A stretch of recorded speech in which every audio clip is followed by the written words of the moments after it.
جو diabetic patients ہیں ان کی بھوک مر جاتی ہے. یہ جو چیز ہے یہ میری اماں بھی مجھے کہہ رہی ہوتی ہیں کہ مجھے بھوک ہی نہیں لگتی ہے. ان کو کہیں بھی نا کہ آپ اتنا پورشن کھا لیں, نہیں مجھے بھوک ہی نہیں لگ رہی ہے. تو اس کا کیا تعلق ہے؟ آئی مین کیوں؟ یا تو بھوک مر جاتی ہے یا یہ زیادہ کھا رہے ہوتے ہیں, اور کہیں نہ کہیں یہ اس کو رجسٹر بھی نہیں کر رہے ہوتے. رجسٹر نہ کرنے سے مراد یہ ہے جیسے ہی چلتے پھرتے وہ شوگر لو ہوئی تھی نا تو ہم نے جوس کا ایک گلاس پی لیا, وہ شوگر لو ہوئی تھی نا میں نے بوتل کا ایک گلاس پی لیا.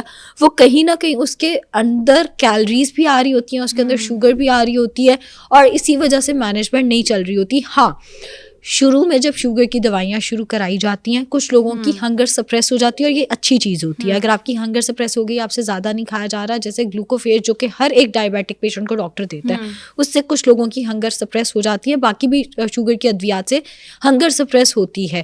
اس کے ساتھ ساتھ اگر آپ اس پوائنٹ پہ ڈائٹ کو بھی مینیج کر لیں جب ہنگر سپریس ہوئی ہوئی ہے, تو آپ شوگر کو بہت اچھا کنٹرول کر